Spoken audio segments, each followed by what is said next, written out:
The internet is obsessed with Minecraft again. You can't go in the YouTube trending page without seeing 1,000 crazy YouTubers trying 1,000 even crazier experiments in Minecraft. So what brought about this resurgence? Is it nostalgia? Are people just really excited to play a game that they remember growing up with? Well, probably. That's probably a decent chunk of it, but also Minecraft now being nostalgic makes me feel super old. So let's figure out a game design reason. That's right, the channel name's changed, but Really Freakin Clever's back, baby.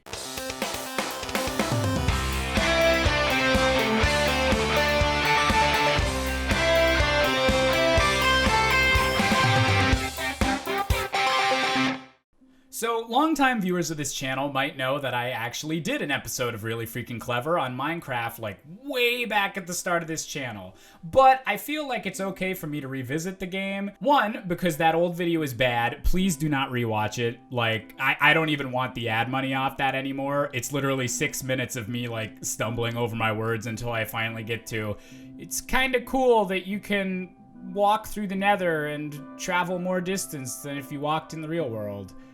Which I still think that mechanic's cool, but like, it's not a good video. And two, early Minecraft was a vastly different beast than the Minecraft of today. Back in its beta days, Minecraft was only playable in its Java format. Okay, sidebar right here. I know there's gonna be a lot of people in the comments telling me that Java is the only real way to play this game now. And that's cool. I'm very happy for you. I know that there is actual benefits to playing on Java these days. But this episode is not really focused on something that the Java version can do. So I'm happy for you and your Java version of the game, but we're going to be talking about Bedrock. I'm sorry for playing a slightly different version of a game on the internet. I should be put on trial, in all honesty. Back in these days, Minecraft felt like a kind of too ambitious experiment. The Java program wasn't really the most elegant or nicest looking way to play Minecraft. In my old video, all of the footage looks like this.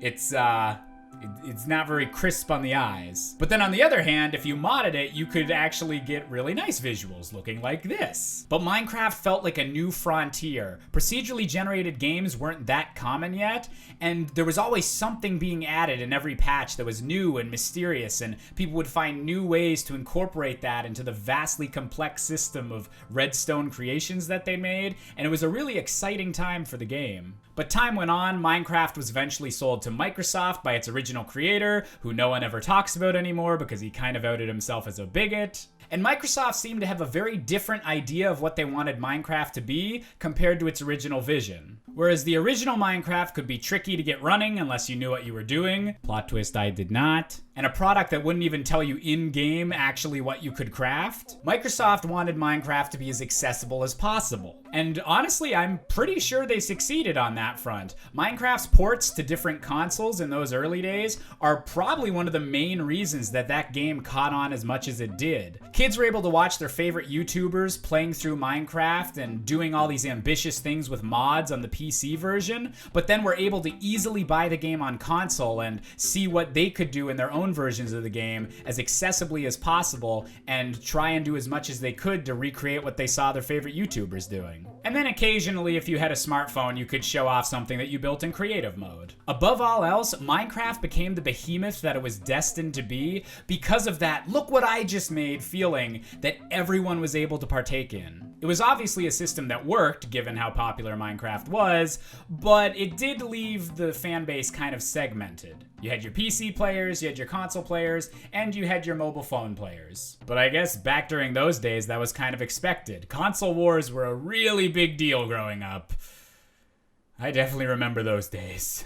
But within the past few years, game developers have slowly started to realize that maybe these console wars don't have to be a thing. Maybe gaming would be better overall if these arbitrary limitations between consoles didn't have to exist and we could all just play games together. And no game has tried to bridge these gaps better than Minecraft. Also, another disclaimer, I know that Sony doesn't play well with the crossplay thing. This entire episode's just kind of focused on every other console, and I feel bad for anyone that can only play Minecraft on a PS4. So, Sony, get your shit together. Now, I get the argument for certain games being console exclusives. First-party publishers will finance games from specific developers to incentivize people to buy their specific consoles. And there are some tremendous first-party exclusive games out there. But if a game's coming out on multiple platforms anyways, I don't see why you shouldn't be able to play with people that are using a different platform than you. And that's why I think it's really great that Minecraft has been putting such a push towards this cross-play system,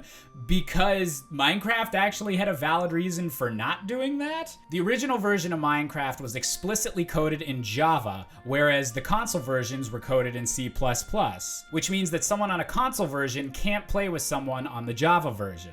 You know, because of computer sciencey stuff. So it's always been impressive to me that Microsoft specifically went out of their way to develop a new version of Minecraft for Windows 10 that would be compatible with what they'd already built upon with the console versions. They didn't have to do that.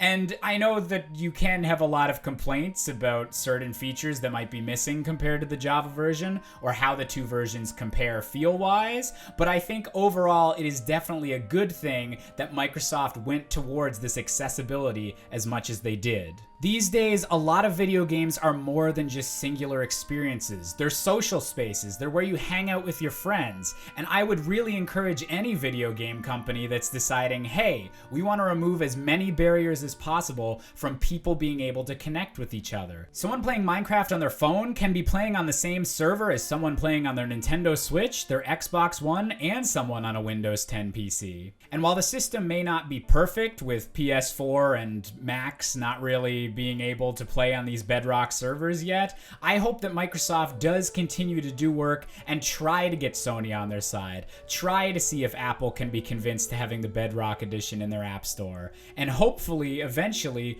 everyone will be able to play Minecraft with everyone. And I'll be honest, there's a few different games I could have done this episode on. Rocket League has done some incredible stuff with crossplay. Fortnite is definitely a main example of how good crossplay can be. Me and a bunch of my buddies from university, Fortnite was basically how we kept in touch.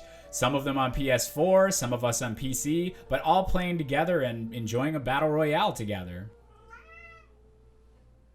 Is that your contribution, Percy? Look, there's a lot of crazy stuff going on in the world these days, and the last thing we need to be focused on is these dumb console wars of the past. Ooh, my console's better than your console. Ooh, my PC's better than your Nintendo Switch. Ooh, my Nintendo Switch is better than... Well, honestly, the Nintendo Switch is better than everything, but that's just my personal fanboy coming through.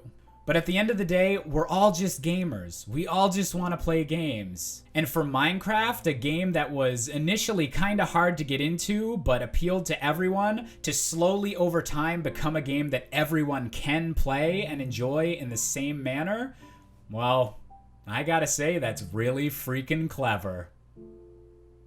Damn, it felt good to say that again.